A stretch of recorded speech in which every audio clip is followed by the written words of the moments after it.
Noël est arrivé avec un peu d'avance au Conservatoire à rayonnement régional de Limoges. Un renouvellement d'une partie des pianos a eu lieu en cette fin novembre. Je pense que ça restera probablement un des jours, spécial pour moi parce que c'est pas tous les jours qu'on fait l'acquisition, d'un modèle, piano comme celui qui est derrière moi, un Steinway, modèle C, 2,27 m, piano de concert pour la salle de l'auditorium. Le dernier avait 40 ans, donc il était devenu urgent de penser à le remplacer. Donc là, à savoir qu'on est reparti pour ce qui se fait de mieux en termes de piano classique dans le monde, dans l'auditorium, c'est vraiment une excellente nouvelle, soutenue par la collectivité, et pour ça, je la remercie. C'est un point névralgique en fait de l'établissement. C'était important d'avoir un piano de qualité pour ça. À ça viennent s'ajouter le remplacement des pianos à queue des salles de cours de piano, donc soit 12 pianos.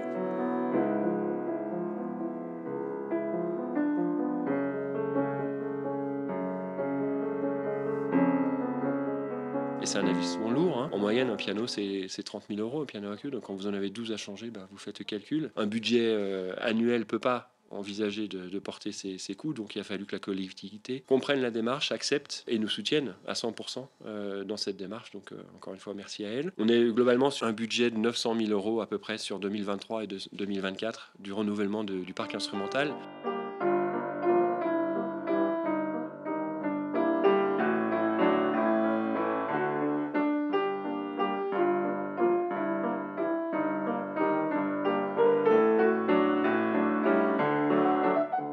Alors il y a les pianos, il y a encore un troisième élément de renouvellement de piano, enfin non, c'est une acquisition. C'est l'acquisition des pianos historiques, puisqu'on fait l'acquisition de 3 pianos historiques, un Graf, un Walter, donc des copies de pianos 1798, 1819, et puis un Pleyel des années 40-50, 1840-50. Donc là qui ouvre une brèche importante au niveau de l'enseignement du Conservatoire à Limoges.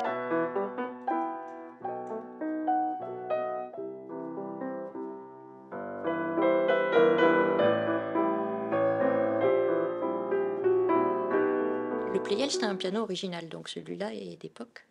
Et le Graf et le Walter, par contre, ce sont des copies. Qu'est-ce que ça fait à un élève?